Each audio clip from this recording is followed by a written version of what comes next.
Hello dear student, আজকের ভিডিওতে আমরা দেখব দূরত্ব ও উচ্চতা অধ্যায়ের গুরুত্বপূর্ণ 5টি সৃজনশীল। যেই 5টি সৃজনশীল করলে এই প্লাস নিশ্চিত করতে পারবে তোমরা এই 5টি সৃজনশীল থেকেই প্রশ্ন আসার সম্ভাবনা অনেক বেশি। এই 5টি সৃজনশীল যদি তোমরা ঠিকঠাক মতো কভার করতে পারো, সম্পন্ন করতে পারো, তাহলে যেভাবে এই সৃজনশীল আসুক না কেন তোমরা ইজিলি উত্তর করতে পারবে ইনশাল্লাহ। এবার প্রথম থেকে আমরা শেষ পর্যন্ত এই 5টি সৃজনশীল আমরা দেখে নেই। এবার নতুন এসএসসি 2027 সিলেবাসে নতুন করে দূরত্ব উচ্চতা অধ্যায়টি আবার যুক্ত হয়েছে।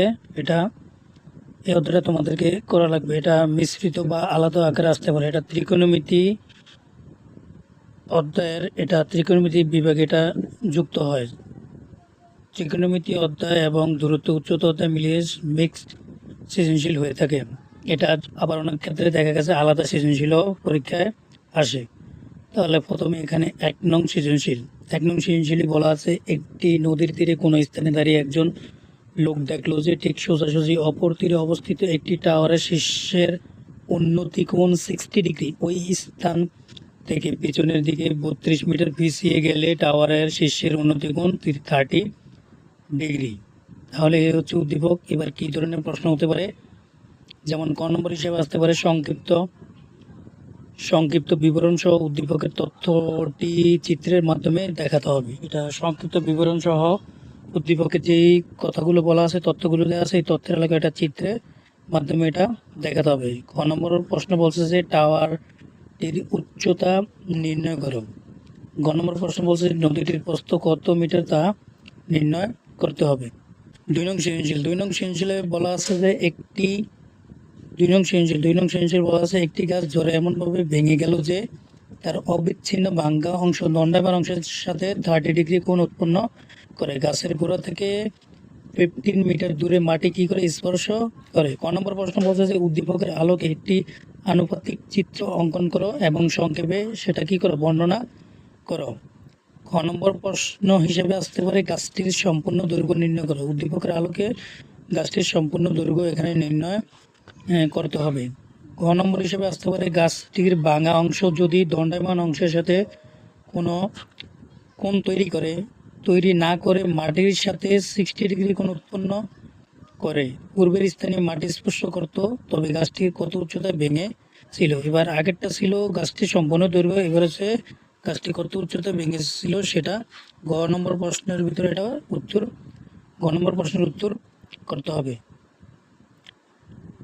দূরত্ব উচ্চতা অধ্যায় ছাড়া অন্যান্য টেস্ট পরীক্ষার ও এসএসসি 2027 পরীক্ষার অন্যান্য অধ্যায়ের সাজেশন দেওয়া হয়েছে। সৃজনশীল, ব্যবহারিক জ্যামিতিক, পরিসংখ্যান এবং অন্যান্য যে অধ্যায়গুলো আছে এই অধ্যায়গুলো গুরুত্বপূর্ণ সৃজনশীল দেওয়া আছে, যেগুলো পরীক্ষায় আসার সম্ভাবনা অনেক বেশি। ওইগুলো প্র্যাকটিস করলে পরীক্ষায় তোমরা নিশ্চিত কমন পাবে। সেগুলো তোমরা দেখে নাও, চ্যানেলটি ভিজিট করো। তারপরে এবার আমরা দেখব 3 নং সৃজনশীল। 3 নং সৃজনশীল, এখানে প্রথমেই উদ্দীপকে বলা আছে যে 150 মিটার উঁচু একটি লাইট হাউসের শীর্ষ থেকে সমুদ্রের দুটি জাহাজের অবনতি কোণ যথাক্রমে 60 ডিগ্রি ও 30 ডিগ্রি। জাহাজ দুটি যদি লাইট হাউসের একই পাশে অবস্থিত হয়। এবার ক নম্বর প্রশ্ন হিসেবে কি আসতে পারে? ক নম্বর প্রশ্ন হিসেবে আসতে পারে অবনতি কোণ এবং উন্নতি কোণের সংজ্ঞা দাও। অবনতি কোণ কি এবং উন্নতি কোণ কি সেটা এখানে লিখতে হবে। খ নম্বর হিসেবে আসতে পারে লাইট হাউস থেকে নিকটবর্তী জাহাজের দূরত্ব নির্ণয় করা। মানে নিকটবর্তী মানে কাছের যে জাহাজটি লাইট হাউস থেকে, সেই জাহাজটার এটা দূরত্ব কী করতে হবে, নির্ণয় করতে হবে। গ নম্বর প্রশ্ন হিসাবে এখানে আসতে পারে জাহাজ দুটির মধ্যবর্তী দূরত্ব নির্ণয় করো। জাহাজ দুটির মধ্যবর্তী দূরত্ব নির্ণয় করো। তোমরা জ্যামিতি ক্লাসগুলো দেখে নাও, জ্যামিতি ক্লাস সুন্দরভাবে বুঝিয়ে দেওয়া আছে, সেগুলো তোমরা দেখে নাও। তাহলে হচ্ছে 3 নং সৃজনশীল। এবার আমরা দেখব 4 নং সৃজনশীল। তাহলে 4 নং সৃজনশীল হচ্ছে, এখানে বলা আছে একটি নির্দিষ্ট স্থানে একটি বেলুন উড়ছে। বেলুনের ঠিক নিচের বিন্দু থেকে কিলোমিটার প্রস্থের থেকে, যেমন যে কোনো কিলোমিটার হতে পারে, এখানে 20 কিলোমিটার বা 5 কিলো বা 10 কিলো, যত কিলো হোক এখানে লিখবে। 10 কিলোমিটার প্রস্থের দূরত্ব অনুযায়ী ভূমিতে একই সরলরেখায় অবস্থিত দুটি বিন্দুর উন্নতি কোণ যথাক্রমে 45 ডিগ্রি এবং 60 ডিগ্রি। বিন্দু দুটি বেলুনের বিপরীত পাশে অবস্থিত।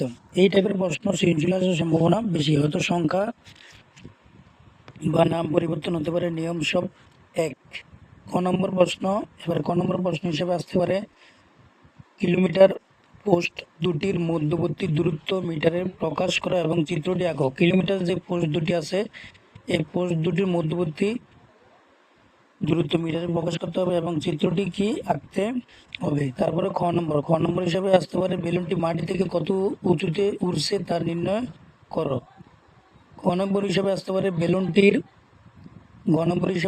বেলুনটির অবস্থান থেকে বিন্দু দুটির সরাসরি দূরত্ব কত, এটা অতিভুজদ্বয় বের করতে হবে। এটা কি বলছে, বেলুনটির অবস্থান থেকে বিন্দু দুটির সরাসরি দূরত্ব নির্ণয় করো। তাহলে সরাসরি দূরত্ব এখানে নির্ণয় করতে হবে উদ্দীপকের দ্বারা। তাহলে এখানে বেলুন আসতে পারে, হেলিকপ্টার আসতে পারে, বা উড়োজাহাজ আসতে পারে, মানে উড়ন্ত কোনো কিছু থাকতে পারে। এখানে বেলুন দিয়েছে, বেলুনের পরিবর্তে উড়োজাহাজ থাকতে পারে, বা হেলিকপ্টার থাকতে পারে, বা বিমান থাকতে পারে, বা কোনো কিছু উড়ন্ত কোনো কিছু থাকতে পারে। এবার আমরা দেখবো 5 নম্বর সৃজনশীল। 5 নম্বর সৃজনশীলের জন্য এবার কি ধরনের প্রশ্ন আসতে পারে, প্রথমে উদ্দীপকটা দেখে নিই। 5 নম্বর উদ্দীপক বলা আছে যে একটি ঘরের ছাদের কোনো বিন্দুতে ওই বিন্দু থেকে 18 মিটার দূরবর্তী ভূতলস্থ একটি বিন্দুর অবনতি কোণ 30 ডিগ্রি এবং 16 মিটার দীর্ঘ একটি মই দেয়ালের খাড়া শীর্ষ থেকে x মিটার নিচে মাটির সাথে 45 ডিগ্রি কোণে স্থাপন করা হলো। তোমরা প্রথমে আগে বেসিক জেনে নেবে, বেসিক জানা থাকলে তারপরে এই প্রশ্নগুলো চিত্র বুঝতে সহজ হবে। অবনতি কোণ কি, উন্নতি কোণ কি, তারপরে 45 ডিগ্রি হলে কিভাবে চিত্র অঙ্কন করতে হয়, 30 ডিগ্রি হলে কিভাবে অঙ্কন করতে হয়, 60 ডিগ্রি হলে কিভাবে চিত্র অঙ্কন করতে হয় সেটা জেনে নেবে।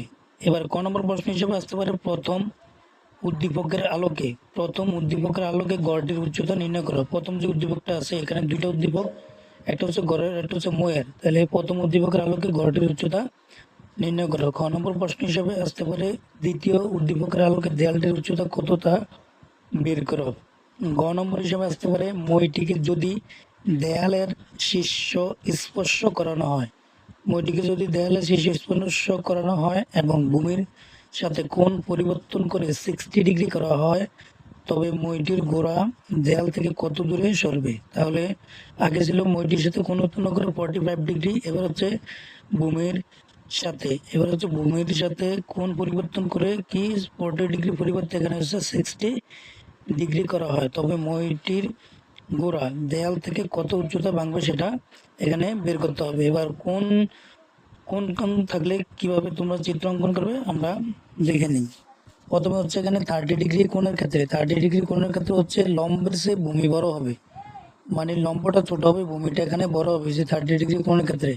তারপরে 45 ডিগ্রি কোণের ক্ষেত্রে হচ্ছে ভূমি সমান লম্ব, মানে ভূমি যা হবে লম্ব তা হবে, এটা হচ্ছে 45 ডিগ্রি কোণ অঙ্কনের ক্ষেত্রে। তারপরে 60 ডিগ্রি কোণের ক্ষেত্রে ভূমি থেকে লম্ব বড় হবে, মানে 60 ডিগ্রি যখন বলবে তখন ভূমি ছোট হবে, লম্বটা বড় হবে। এই হচ্ছে দূরত্ব ও উচ্চতার 5টি সৃজনশীল এবং কোণ অঙ্কনের নিয়মাবলী। তাহলে এই 5টি সৃজনশীল যদি তোমরা ঠিকঠাকভাবে করতে পারো তাহলে এখান থেকে তোমরা 100% কমন পাবে এবং A+ নিশ্চিত করতে পারবে খুব সহজেই। অন্যান্য অধ্যায়ের সৃজনশীলগুলো দেখে নাও, সেগুলো টেস্ট পরীক্ষা এসএসসি 2027 পরীক্ষার জন্য অনেক বেশি গুরুত্বপূর্ণ। সেগুলো তোমরা ভালোভাবে প্র্যাকটিস করতে থাকো এবং বিগত প্রশ্নগুলো ভালো করে প্র্যাকটিস করে নাও।